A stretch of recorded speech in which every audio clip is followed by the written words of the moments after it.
Bom dia. Bom dia. Estão me ouvindo direitinho? Me digam aí, dê um sinal, sim.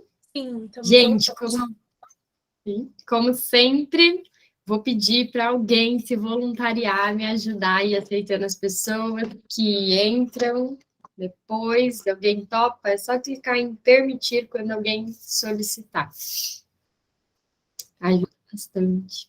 Pode colocar, Yuri? Posso sim. Ai, muito obrigada. Deixa eu.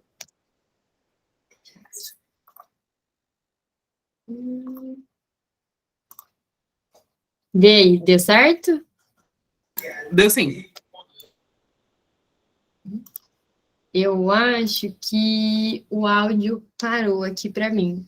Fala aí, alguém, para eu ver se está funcionando.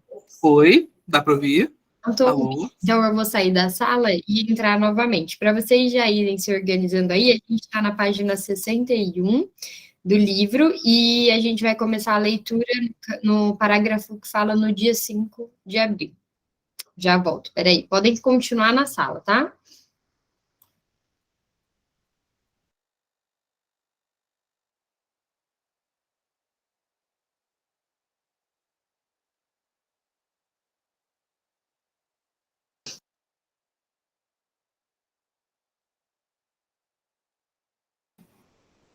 Agora sim, acho que está tudo certo. Acho que dá para começar. Queria saber se todos vocês se encontraram aí, então, na página, no parágrafo. Me deem um sinal. Ó, a Vânia colocou que no PDF é na página 38 e se for na Companhia das Letras, página 46. Obrigada. Bom, na edição que eu tô da Imago, na página 31. E quem quiser ligar a câmera, fiquem à vontade aí para aparecer. Roberta colocou que está entrando pela primeira vez. Seja bem-vinda. Espero que você goste, que faça uma boa leitura. Lembrando, se tiver alguém novo aqui, que se vocês tiverem perguntas, quiserem fazer pontuações, compartilhar algo que vocês forem sentindo, fiquem à vontade. Pode ligar o microfone, falar, ou então aqui pelo chat mesmo. Tá bom? Vamos começar, então? Vou iniciar a leitura. No dia 5 de abril, morreu seu adorado pai. Durante a doença da paciente, ela o vira muito raramente e por períodos curtos. Esse foi, talvez, o trauma psíquico mais grave que ela poderia ter experimentado.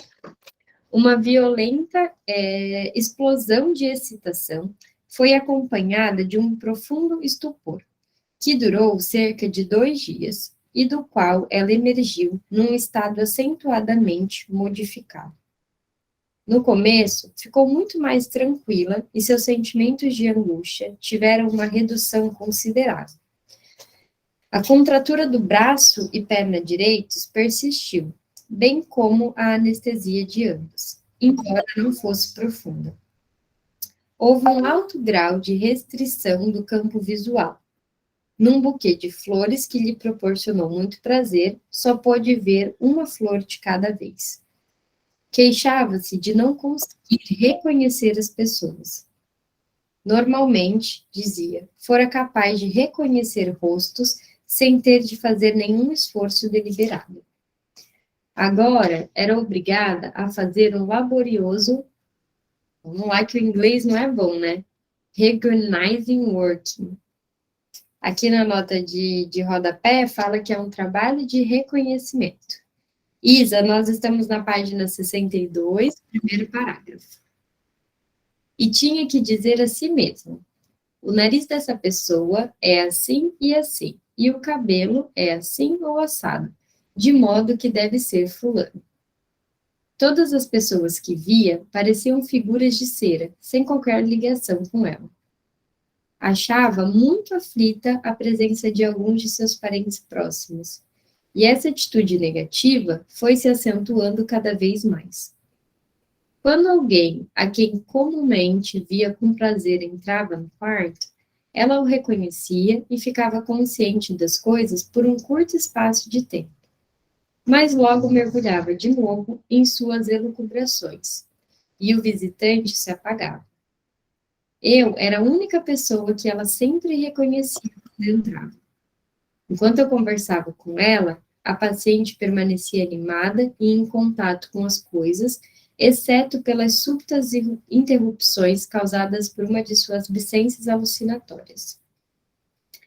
Nesse momento, Nesses momentos, só falava inglês e não conseguia compreender o que lhe diziam em alemão. Os que a cercavam eram obrigados a dirigir-lhe a palavra em inglês, e até a enfermeira aprendeu, até certo ponto, a se fazer entender dessa maneira. Ana, porém, conseguia ler em francês e italiano. Se tivesse que ler uma dessas línguas em voz alta, o que produzia, com extraordinária fluência, era uma admirável tradução improvisada do inglês. Ela recomeçou a escrever, mas de maneira peculiar. Escrevia com a mão esquerda, a menos rígida, e empregava letras de formas romanas, copiando o alfabeto de sua edição de Shakespeare. Anteriormente, ela costumava comer muito pouco, mas agora recusava qualquer alimento. Entretanto, permitiu-me que a alimentasse, de modo que logo começou a se alimentar mais.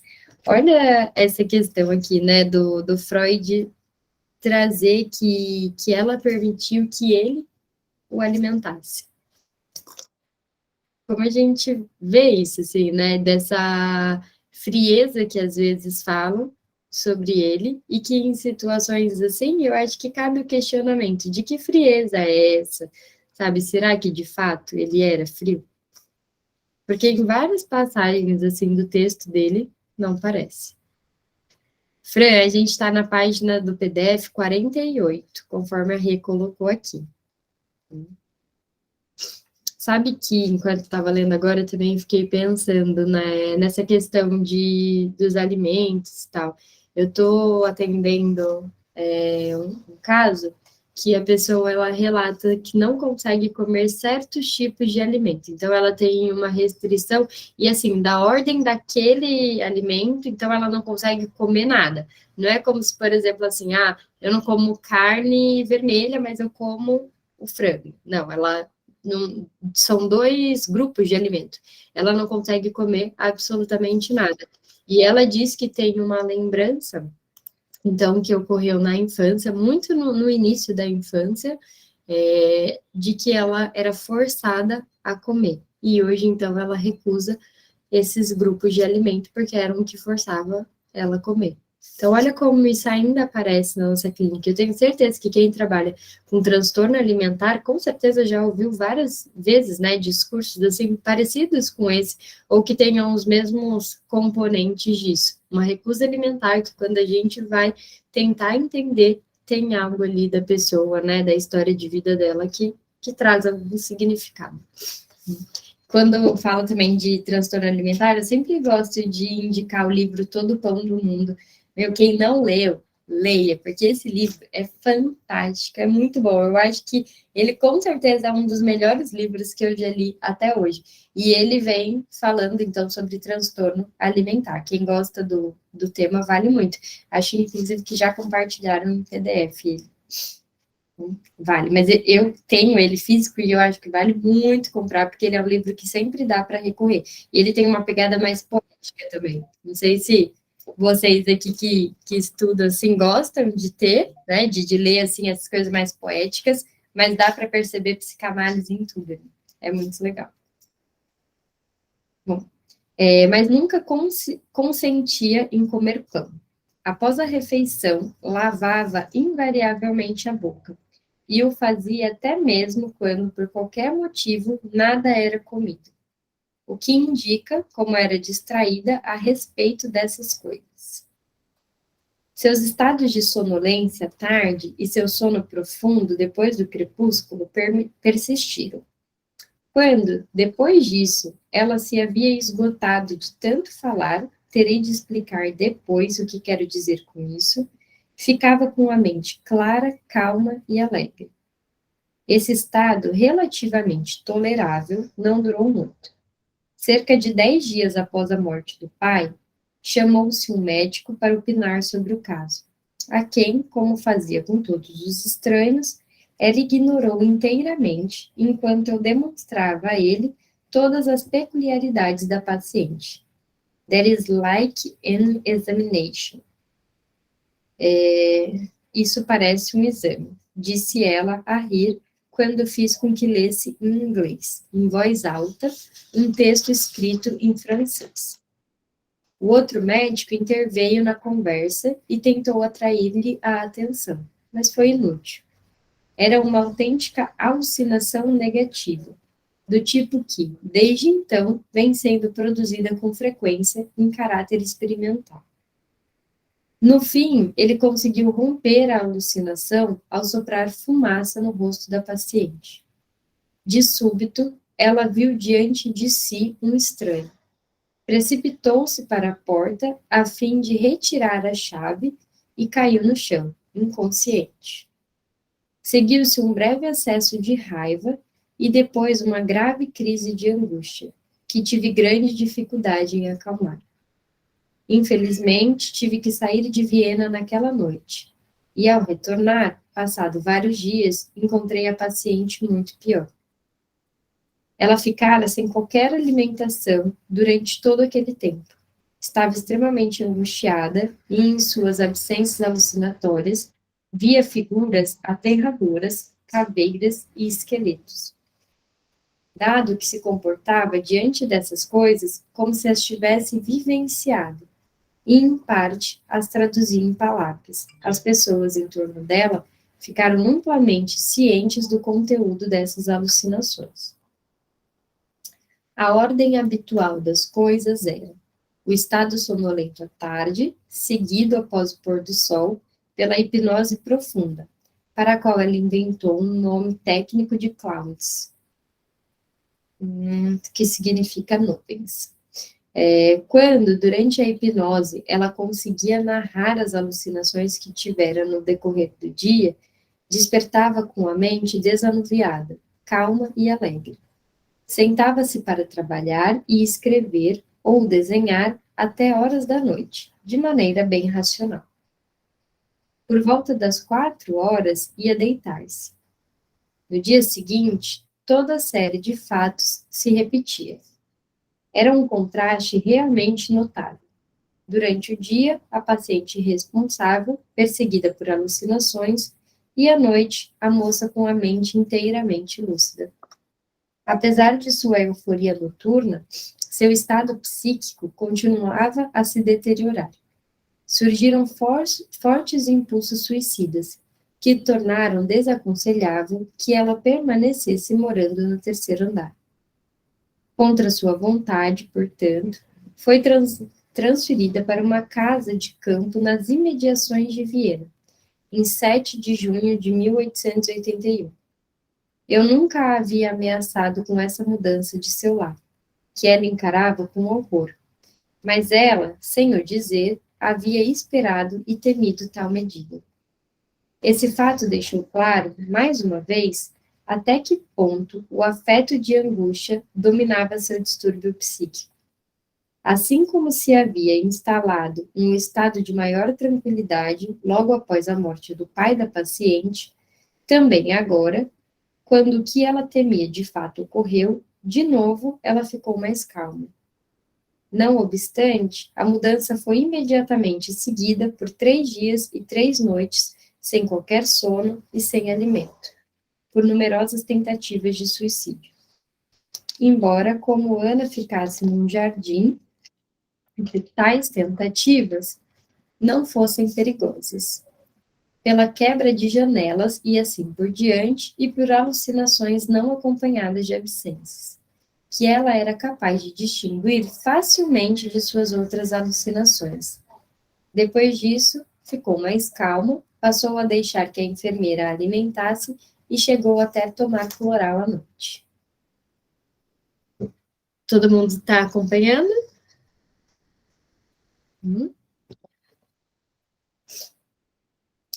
Antes de prosseguir em meu relato do caso, preciso voltar mais uma vez para descrever uma de suas peculiaridades, que até agora só mencionei de passagem.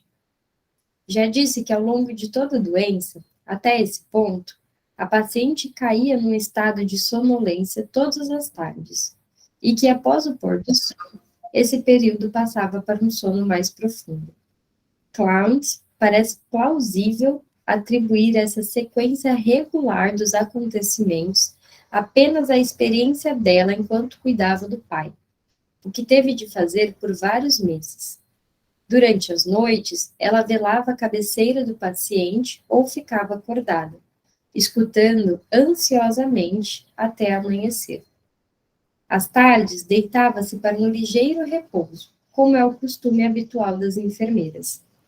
Esse padrão de ficar acordada à noite e dormir à tarde parece ter sido transposto para sua própria doença e persistido muito depois de o sono ter sido substituído por um estado hipnótico. Após cerca de 1 hora de sono profundo, ela ficava irrequieta, virava de um lado para o outro e repetia, atormentando, com os olhos fechados o tempo todo. Também se observou como, durante suas absências diuturnas, ela obviamente criava alguma situação ou episódio para a qual dava uma pista, murmurando algumas palavras. Acontecia, então, de início por acaso, mas depois a propósito, que alguém perto dela repetia uma dessas suas frases enquanto ela se queixava do atormentando. Ela imediatamente fazia coro e começava a retratar alguma situação ou a narrar alguma história. A princípio com hesitação e no seu jargão parafrásico, mas quanto mais se estendia, mais fluente se tornava, até que por fim falava um alemão bem fluente. Isso se aplica ao período inicial, antes que começasse a falar somente em inglês. As histórias eram sempre tristes e algumas delas encantadoras, no estilo de um álbum de figuras sem figuras, de Hans Andersen. E, de fato, é provável que se estruturassem sobre aquele modelo. Via de regra, seu ponto de partida ou situação central era o de uma moça ansiosamente sentada à cabeceira de um doente. Mas ela também construía suas histórias com outros temas bem diversos. Alguns momentos depois de haver concluído a narrativa, ela despertava, obviamente acalmada, ou como dizia Garrenglish. Aqui é a nota de rodapé. Ana empregava esse termo inventado, em vez da palavra comum em alemão, que significa à vontade. Durante a noite, tornava a ficar irrequieta, e pela manhã, após algumas horas de sono, estava visivelmente envolvida em algum outro grupo de representações. Quando, por qualquer motivo, não podia narrar minha história durante a hipnose do anoitecer, não conseguia acalmar-se depois. E no dia seguinte, tinha que me contar 2 histórias para que isso acontecesse.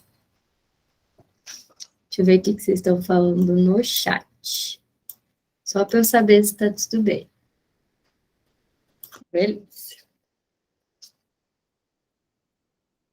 As características essenciais desse fenômeno, o aumento e a intensificação de suas absências até sua auto-hipnose do anoitecer, o efeito dos produtos de sua imaginação, como os estímulos psíquicos e o afrouxamento da remoção de seu estado de estimulação, quando os expressava verbalmente em sua hipnose, permaneceram constantes durante todos os 18 meses em que a paciente ficou em observação. As histórias naturalmente se tornaram ainda mais trágicas após a morte do pai. Contudo, foi só depois da deteriorização do estado mental da paciente, o que se seguiu quando seu estado de sonambulismo sofreu uma interrupção abrupta, da maneira já descrita, que suas narrativas do anoitecer deixaram de ter o caráter de composições poéticas, criadas de forma mais ou menos livre, e se transformaram numa cadeia de alucinações medonhas e apavorantes. Já era possível chegar a elas a partir do comportamento da paciente durante o dia. Já descrevi como sua mente ficava inteiramente aliviada depois que, trêmula de medo e horror, havia reproduzido essas imagens assustadoras e dado expressão verbal a elas. Aqui, o Freud fala da questão do aumento, né, então, dos sintomas, e essa semana a gente estava lendo exatamente sobre isso no Conectadas, que tem o texto dele, repetir, lembrar, repetir e perlaborar. Se vocês tiverem interesse, então, em ler sobre isso, eu tenho até um post lá no feed que fala como se fosse uma brincadeira, que as pessoas falam assim, nossa, você piorou depois da terapia. Né? Claro que às vezes tem um aumento do sintoma que a pessoa tem, então um aumento da angústia, mas tem aquelas pessoas que falam que o outro piorou porque de fato começou a melhorar, né? Piorou para ele que está dizendo, e não para de fato quem está fazendo terapia. Mas por vezes pode ser bem angustiante para a gente, enquanto psi, enquanto analista, que a gente veja uma piora dos sintomas do paciente, né, daquilo que ele trouxe. Então, eu tinha uma crise de ansiedade, agora eu tenho, sei lá, 5 crises. E aí parece que o trabalho não está sendo bem feito. E o Freud traz, então, nesse outro texto, como se fosse a piora da melhora, que é necessário, de fato, que tenha, né, essa intensificação para que se possa melhorar. É um texto que eu amo muito, então, leia, vale super a pena. Tem alguém que está perdido na página? Na página que eu estou lendo do livro, eu estou na página 65. Eu vi aqui que colocaram que na edição da Companhia das Letras é na página 52. Vocês se acharam aí? Ju, a gente está lendo o caso da Ana O. Casos clínicos, senhorita Ana O. Caso 1. Veja se vocês acham. E aí, se vocês tiverem as páginas aqui do PDF, podem ir colocando. O texto que eu me referi agora é o recordar, repetir e elaborar, ou então, se for nessa edição aqui, ó, desse rosinha, que acho que a maioria, né, que tem aqui, é o lembrar, repetir e perlaborar, de 1914. Então, se for nesse livro, tá nesse título. Tá bom? Podemos continuar? Se acharam aí? Então, vamos lá. Enquanto Ana ficou no campo, ocasião em que não pude fazer-lhe as visitas diárias, a situação processou-se da seguinte maneira. Visitava-a à tardinha, quando sabia que a encontraria em hipnose. E então a aliviava de toda a carga de produtos imaginativos que ela havia acumulado desde a minha última visita. Era essencial que isso fosse feito de forma completa, se quisesse alcançar bons resultados. Quando isso era levado a efeito, ela ficava perfeitamente calma, e no dia seguinte mostrava-se agradável, fácil de lidar, diligente e até mesmo alegre. No segundo dia, porém, tornava-se cada vez mais mal-humorada, voluntariosa e desagradável, o que se acentuava ainda mais no terceiro dia. Quando ficava assim, nem sempre era fácil fazê-la falar, mesmo em seu estado hipnótico. Ela descrevia de modo apropriado esse método, falando a sério, como uma talking cure, ao mesmo tempo em que se referia a ele, em tom de brincadeira, como Schimpling. Essas duas expressões se encontram em inglês no original alemão.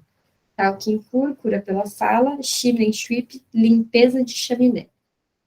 A paciente sabia que, depois que houvesse dado expressão às suas alucinações, perderia toda a sua obstinação e aquilo que descrevia como sua energia, e quando, após um intervalo relativamente longo, ficava de mau humor, recusava-se a falar, sendo eu obrigado a superar sua falta de disposição, encarecendo e suplicando, e até usando recursos como repetir uma fórmula com a qual ela estava habituada a iniciar suas histórias.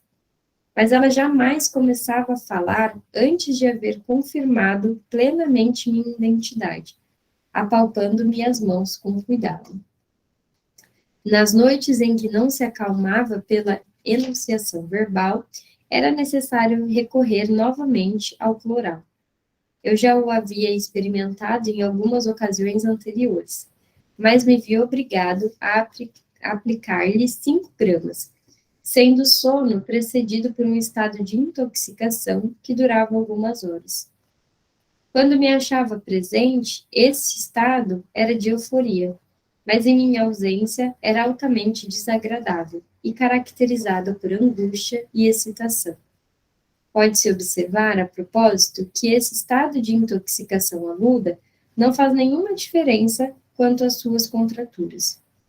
Eu havia conseguido evitar o uso de narcóticos, visto que a expressão verbal de suas alucinações a tranquilizava, ainda que não induzisse ao sono. Entretanto, quando ela estava no campo, as noites em que não conseguia alívio hipnótico eram tão insuportáveis que, apesar de tudo, era necessário recorrer ao plural. Mas foi possível reduzir a dose de forma gradual. O sonambulismo persistente não reapareceu, mas, por outro lado, a alternância entre os 2 estados de consciência perdurou. Ela costumava ter alucinações no meio de uma conversa, sair correndo, subir numa árvore e etc. Quando alguém a agarrava, com uma grande rapidez, retomava a frase interrompida, sem tomar nenhum conhecimento do que acontecera no intervalo. Todas essas alucinações, contudo, sobrevinham e eram relatadas em sua hipnose. Seu estado, de modo geral, experimentou melhoras. Ela ingeria alimentos sem dificuldades e permitia que a enfermeira a alimentasse com exceção do pão, que pedia, mas rejeitava no momento em que lhe tocava os lábios. A paralisia espástica da perna teve uma diminuição acentuada. Verificaram-se também melhoras em sua capacidade de julgamento, e ela ficou muito apegada a um amigo meu, o Dr. B, médico que a visitava. Beneficiou-se muito da presença de um cão terra-nova, que lhe tinha sido presenteado e pelo qual tinha uma afeição apaixonada. Em certa ocasião, porém, seu animal de estimação atacou um gato, e foi extraordinário ver a forma como a frágil moça tomou um chicote na mão esquerda e afastou a chicotadas o enorme animal para salvar sua vítima. Mais tarde, cuidou de algumas pessoas pobres e doentes, e isso a ajudou. Foi após a minha volta de viagem de férias, que durou várias semanas, que tive a prova mais convincente do efeito patogênico e excitante ocasionado pelos complexos de representações produzidos durante suas absências ou condition secundia, e do fato de que esses complexos eram eliminados ao receberem expressão verbal durante a hipnose. O quanto que ele traz aqui a questão do alívio, né, que traz a expressão verbal. Lembrando, claro, né, que aqui ainda não está com a psicanálise, com o método da psicanálise que a gente tem, né, o mais atual. Então, ele traz bastante essa expressão verbal. Nesse intervalo, não foi efetuada nenhuma cura pela fala, porque foi impossível persuadi-la a confiar o que tinha a dizer a qualquer pessoa, senão eu, nem mesmo ao Dr. B, a quem, sob outros aspectos, ela havia se afeiçoado. Encontrei-a num estado moral deplorável, inerte, intratável, mal-humorada e até mesmo malévola. Tornou-se claro por suas histórias noturnas que sua veia imaginativa e poética se estava esgotando. O que ela relatava dizia respeito, cada vez mais, às suas alucinações, e, por exemplo, às coisas a que haviam aborrecido nos últimos dias. Estas eram revestidas de uma forma imaginativa, mas apenas formuladas em imagens estereotipadas, e não elaboradas em produções poéticas. Mas a situação só ficou tolerável depois de eu haver providenciado o retorno da paciente a Viena por uma semana. E de noite após noite, fazer com que ela me contasse 3 histórias. Quando levei isso a termo, tudo que se acumulara durante as semanas de minha ausência fora descarregado. Foi só então que se restabeleceu o ritmo anterior. No dia seguinte, aquele em que se dava a expressão verbal às suas fantasias, ela ficava amável e alegre. No segundo dia, mais irritadiça e menos agradável. E no terceiro dia, verdadeiramente detestável. Seu estado moral era uma função do tempo decorrido desde a última expressão oral. Isso ocorria porque cada um dos produtos espontâneos de sua imaginação e todos os fatos que tinham sido assimilados pela parte patológica de sua mente persistiam como um estímulo psíquico, até serem narrados em sua hipnose, após o que deixavam inteiramente de atuar. Quando, no outono, a paciente retornou a Viena, embora para uma casa diferente daquela que adoecera, sua condição era suportável, tanto física como mentalmente, pois pouquíssimas de suas experiências, de fato apenas as mais marcantes, eram transformadas em estímulos psíquicos de maneira patológica. Eu tinha esperança de uma melhora contínua e progressiva, desde que o permanente carregamento de sua mente com novos estímulos pudesse ser evitado através da expressão verbal dada a eles. Mas, de início, fiquei decepcionado. Em dezembro, houve um agravamento acentuado de seu estado psíquico. Ela voltou a ficar excitada, taciturna e irritável. Não tinha mais nenhum dia realmente bom, mesmo quando era impossível detectar alguma coisa que estivesse permanecendo presa dentro dela. Em fins de dezembro, na época do Natal, a paciente ficou particularmente inquieta e por uma semana inteira, nos fins de tarde, nada me disse de novo, além dos produtos imaginativos que havia elaborado dia a dia sob pressão de uma angústia e emoção intensas durante o Natal de 1880, um ano antes. Quando as séries eram concluídas, ela sentiu um enorme alívio.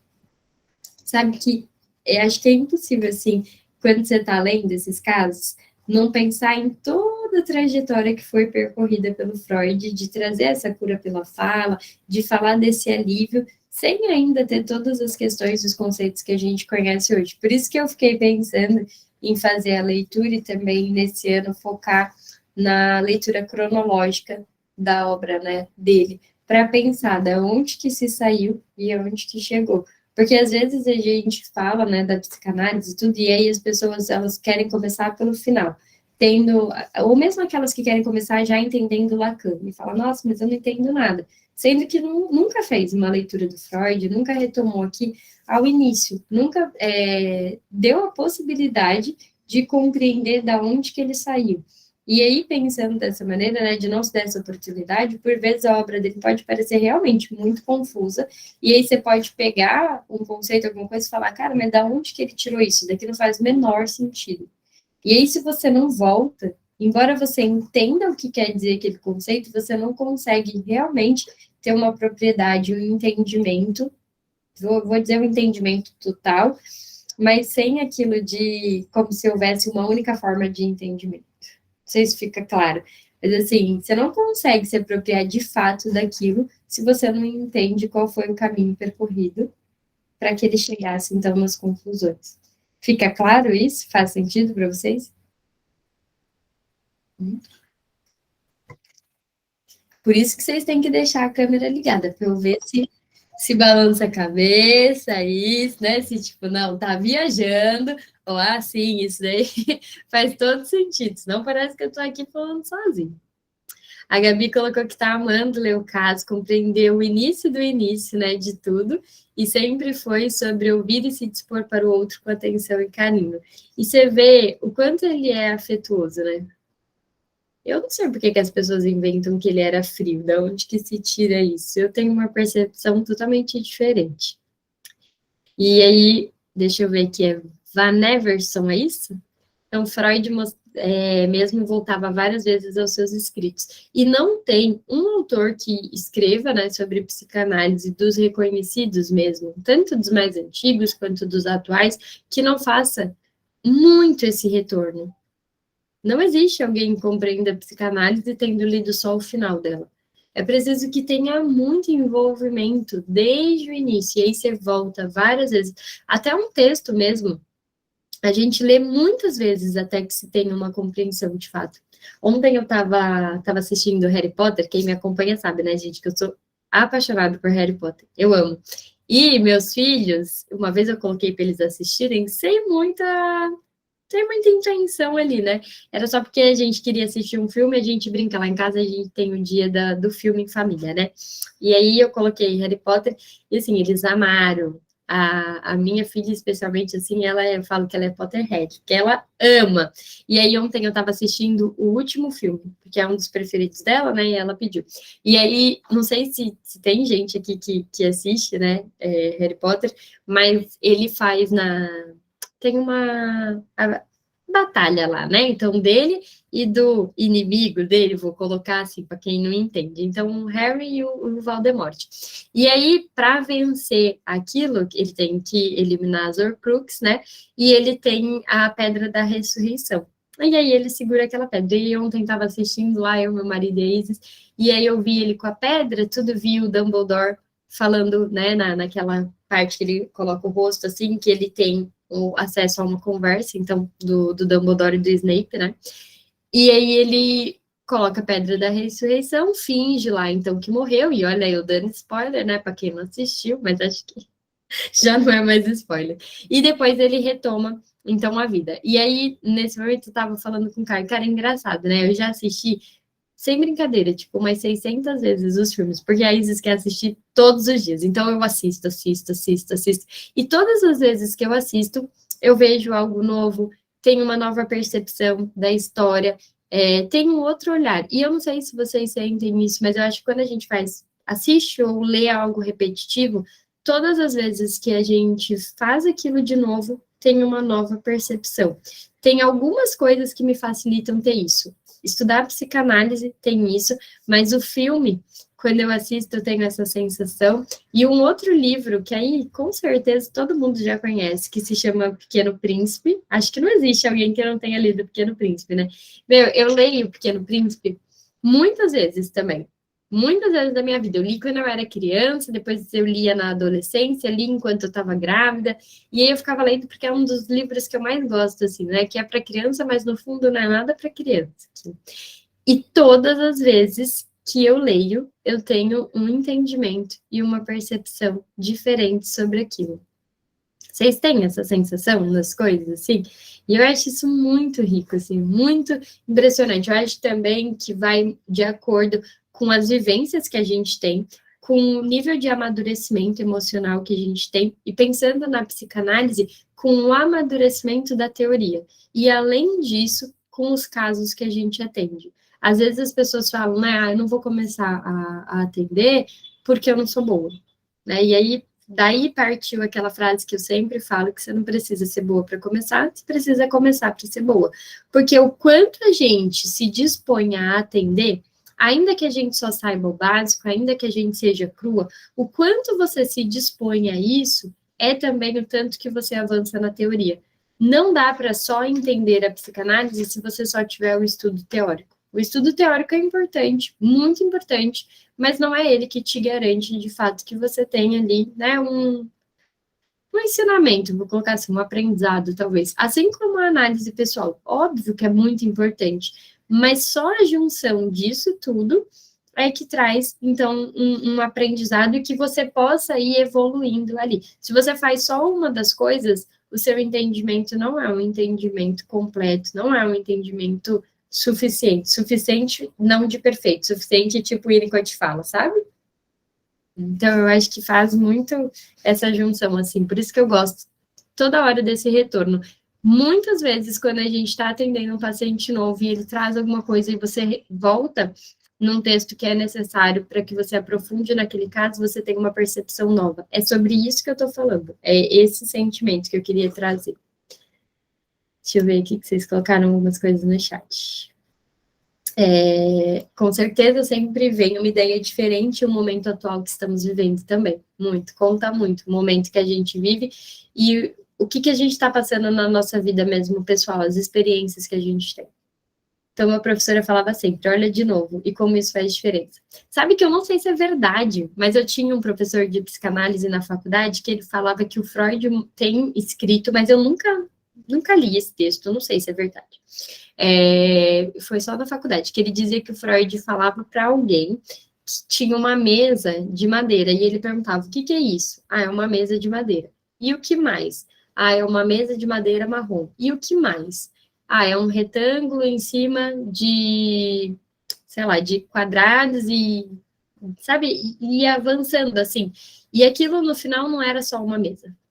Aquilo no final eram diversas partes, diversos elementos que se tornavam uma mesa e que se tornava uma mesa para fazer refeições, uma mesa para apoio, uma mesa para estudo. E aí ele trazia essa explicação para a gente de que a psicanálise vem disso. Ah, eu estou com crise de ansiedade. Que mais? Eu estou com crise de ansiedade e eu tenho sintomas físicos. Tá, que mais? A minha ansiedade é assim. E aí, essa ansiedade, além dela ter um significado único e subjetivo, né? Então, para cada um, ela também tem uma função para cada um. E aí, ele trazia que a gente precisava olhar para os nossos pacientes com esse olhar, como se eles apresentassem uma mesa e a gente precisava entender o que tem que constitui aquela mesa e qual é a função que aquela mesa tem. Levo isso para a vida, mas nunca li esse texto. Inclusive, se alguém tiver lido, se alguém souber onde está esse texto, me fala aí, compartilha, que a gente precisa ler. Deixa eu ver. Faço isso com o livro Mulheres que Correm com os Lobos. Sempre que revisito, tenho uma nova percepção. Eu nunca li esse livro, acredita? Mas eu sempre que eu vejo ele, que alguém fala dele, eu tenho vontade. Não sei por que eu nunca li. Essa é uma das frases que mais uso na vida agora. Qual, Gabi? A do que não precisa ser boa para começar, mas começar para ser boa. Ah, fico feliz. Nossa, gente, eu amo muito, muito. Eu tenho tatuagem e eu tenho tatuagem com frase, né? E aí eu falo pro Caio que eu sempre falei que eu ia fazer uma tatuagem do símbolo da psicologia, quando eu tava na faculdade ainda. Aí hoje em dia eu falo, um dia eu ainda vou tatuar essa minha frase aí, deixar para eu lembrar, porque é sobre tudo na vida. Tudo que a gente vai fazer. Hoje eu tava na aula de Pilates solo, né? Foi a primeira vez que eu fiz. E aí, por um momento, eu olhei, assim, as pessoas, porque eu sou... Gente, eu não sei se vocês já viram aquele meme, assim, da aula de dança, que todo mundo vai para um lado e eu vou para o outro. Eu sou essa pessoa. Todo mundo para um lado, e eu tô ainda lá, indo para o outro, porque eu sou super descoordenada e tal, apesar de ter feito esporte a vida inteira. E aí, eu tava lá na aula hoje de Pilates, super, nossa, maravilhosa e tal, mas aí teve uma hora que a bola saiu rolando lá, né? E eu fui a única que deixei a bola sair rolando, porque, né, primeira vez que eu estava fazendo aula, não era fácil. Meu Deus, né? Vai todo mundo pensar, quem é essa doida que deixa a bola rolando? Mas foi a primeira vez que eu não me senti envergonhada diante daquilo, tipo, eu ri, normal, nem sei se as pessoas perceberam ou não, mas eu ri, peguei a bola, continuei fazendo lá os exercícios normal, porque, obviamente, eu tinha uma dificuldade, tenho uma dificuldade de flexibilidade, porque, né, a gente passa dos 30, as coisas mudam. Tenho uma dificuldade do entendimento do exercício, porque eu só fiz Pilates com aparelho, solo não conheci, então foi a primeira vez. E aí, é justamente isso, seja um esporte que você está fazendo, seja uma leitura, seja um relacionamento, seja qualquer coisa na vida. Eu lembro que eu pensava muito isso enquanto mãe, sabe? Tipo, como é que vai ser mãe? E aí eu já tive 2, né, de uma vez.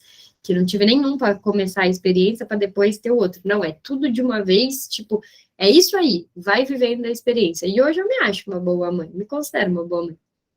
Mas fruto de muito investimento. E ainda hoje, eu sempre me revisito enquanto mãe para pensar o que eu posso melhorar. Então, não tem nada mesmo que a gente comece fazendo sendo bom. Nem essa história aí de dom, eu não acredito que, a pessoa nasceu com dom, pronto, ela já sabe. Às vezes ela tem uma voz linda, e aí ela tá aprendendo a cantar, né, e ela já tem aquela voz, ela pode até saber cantar, mas ela precisa saber dos elementos, ela precisa entender a técnica, senão ela nunca vai cantar muito bem. Ela pode ter um dom lá, mas nunca vai ser muito boa naquilo, que geralmente é o que a gente busca, né? Ser muito bom em algo. Nunca vai ser se ela não souber das técnicas. Só ter uma voz bonita e ter uma certa noção não vai fazer com que ela seja excelente. Então, para mim faz muito sentido essa frase. A Gil colocou aqui que estava conversando sobre as metas do ano e decidiu que uma delas é voltar em alguns livros que já leu, né, e anotar as novas percepções, para comparar e descobrir coisas novas. Mais do que somar números de livros lidos, eu quero isso. Ler com calma, falar sobre e voltar em alguns filmes também. Ô, Gil, sabe que eu tenho um apego, eu sei que muita gente critica a gente, mas eu tenho um apego por essa edição da Imago, que as pessoas falam, ai, porcaria, não sei o que, mas eu tenho um apego para elas, porque a primeira vez que eu li Freud foi a partir dela. Então, ele é cheio de anotações de palavras circuladas que eu não fazia ideia do significado e tal. E eu comecei a ler, eu tinha 17 anos, né, porque eu estava na faculdade. Dos 17, pula para 30, olha quanta coisa já não aconteceu na minha vida, de experiência pessoal mesmo, e de estudos, e o quanto que, tipo, a minha análise, tudo mesmo que foi somando. E aí, às vezes, eu pego para ler e penso, ai, que engraçado, eu não sabia o que era isso. Tipo, esses dias tinha circulado, assim, ab-reação, circulado, acho que provavelmente eu não entendia nada do que estava escrito ali, né? Então, eu gosto muito de fazer isso. Eu amo esse lá e cá, assim. Acho que é isso que traz uma graça para a vida. Ler sozinho e ler em grupo também é totalmente diferente. Ai, que bom que você está gostando. Tem uma percepção diferente mesmo. Uma das coisas que eu amo fazer é escrever algo e depois reler e tentar entender o que eu estava sentindo. E tentando analisar se é aquilo mesmo ou se naquele momento fez dar uma dimensão maior. No meu primeiro dia de aula da faculdade, chegou uma professora, Sônia. Eu detestava essa professora. Eu e a Gabi, a gente formou na mesma faculdade, eu detestava ela, e quando ela foi minha supervisora, ela virou o amor da minha vida. Que mulher incrível, mas ela como professora eu achava péssima. Ai, meu Deus, olha eu falando aqui, né, nomes. Mas enfim, eu amo ela, ela é maravilhosa. Mostrando uma garrafa e perguntando o que era, pensei que era loucura e que eu estava embarcando. Ainda na primeira aula, né? A Rê colocando aqui, ó, que se identificou com a história da bola. Meu, sério, do nada a bola sai rolando, vai pro meio do negócio lá. Eu pensei, que vergonha, vou ter que levantar e pegar a bola. Depois eu pensei, que vergonha nada, tipo, absolutamente normal. Não tem por que ficar tímida por causa disso. É uma coisa normal, né? Até todo mundo indo para um lado e tu indo para o outro, é isso, tu tá aprendendo, tipo, tá tudo bem. Não tem que ter vergonha de aprender. Normal, todo mundo já teve nessa posição um dia. Antes, eu tinha uma vergonha a ponto de não fazer nada novo, porque eu me sentia extremamente envergonhada, tímida de estar fazendo. Até de rede social mesmo, ou aqui, né, tipo, tá lendo junto com vocês. Eu sempre tive vontade de estudar em grupo, porque psicanálise tem aquela coisa, né, de ser solitário, e eu pensava, caramba, eu queria ter isso, eu queria formar um grupo mesmo de pessoas que tivessem objetivos parecidos e tal, e eu não fazia isso porque eu tinha vergonha. Eu não sou fluente em inglês, né, vocês percebem aqui as palavras, e esse ano eu vou começar a estudar inglês, mas eu já estudei poucas vezes, assim, durante minha vida, e eu pensava, como é que eu vou ler e aí eu vou falar as palavras erradas, tipo, em inglês? Sim, né, gente? Vou, porque eu não entendo. Um dia eu pretendo melhorar nisso, mas eu não acho que hoje é uma coisa que me paralisa mais. Vamos dar risada, tipo, falei errado. Se alguém souber falar certo, liga o microfone aí já, ensina a gente que não sabe falar. E eu acho que é isso, a vida é assim, eu não sei falar, admito que não sei. Se alguém souber, pode me ensinar, tô ali, né, querendo aprender. Mas é isso, a gente segue. Uma hora eu vou aprender, e vocês que também não sabem também vão aprender, e a gente segue. Agora, se não se coloca nesse lugar que é de humildade, também de coragem, de eu não sei, mas eu estou disposta a aprender, também passa a vida sem aprender nada. Não dá. Exato, não dá para se levar tão a sério. Não tem necessidade de fazer isso. Acaba que paralisa a gente enquanto sujeito mesmo, né? Você não vive. Você tá sempre com medo de errar, você nunca aprende nada. Parece óbvio, né? Tipo, parece muito óbvio, mas se percebam no dia a dia e vejam quantas coisas vocês não deixam de fazer por vergonha de errar. Das pessoas te olharem, tipo, olha, fulano não sabe fazer isso. Enfim, falamos, hein? Deixa eu ver onde que a gente... Alguém consegue me dizer aí onde que a gente estava? Eu acho que era na angústia e emoções intensas durante o Natal de 1880, é isso mesmo? Então, quando as séries eram concluídas, elas sentiam um enorme alívio. Era isso? Na página 68. Então, vamos finalizar aqui? Deixa eu colocar aqui um... pontinho que a gente finalizou na página 68 do livro, né, da edição da Imago. 56 na Companhia das Letras, se for o livro. Bom que vocês já vão colocando aqui, estou dando um aviso. Na próxima semana, a gente vai começar, então, do já havia transcorrido um ano que Ana se separara do pai. Beleza? A Má colocou aqui que no PDF é na página 39. Então, temos 3 páginas no livro físico da Imago, página 68, Companhia das Letras, página 56, e esse outro deve ser da Autêntica, página 39. Imagino que seja isso. Tá bom? Gostaram de hoje?